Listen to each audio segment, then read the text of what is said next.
Il y a 2 ans et demi, Pierre-Marie a décidé de revêtir l'habit de confrère. Il a choisi celui de la communauté de Saint-Roch à Bastia, une confrérie historiquement réservée aux adolescents. Être confrère, déjà, c'est marcher avec Dieu, marcher avec les confrères, les gens, même extérieurs à l'église. C'est l'entraide, la foi, c'est difficile à expliquer, je ne sais pas. Comme Pierre-Marie, les Corses sont de plus en plus nombreux à s'engager. L'île compte aujourd'hui une 60aine de confréries et près de 3000 membres. Une aubaine pour l'église de Corse qui voit elle aussi ses bancs se vider.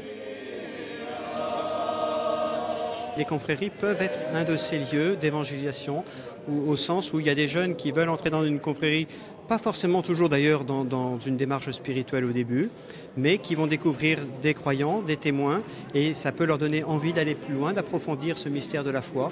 Et nous sommes très heureux si ça peut être l'occasion pour ces jeunes de grandir dans la foi. Ce samedi à Bastia, une centaine de confrères et consoeurs étaient réunis autour de l'évêque de Corse. Objectif de la rencontre, discuter du rôle des confréries et du lien qu'elles tissent entre l'Église et la société.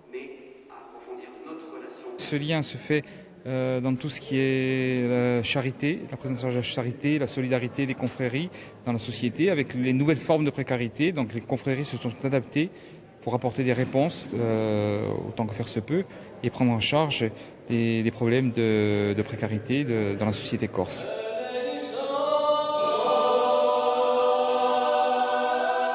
Venir en aide aux plus démunis, c'est l'action principale des confréries présentes en Corse depuis le Moyen-Âge.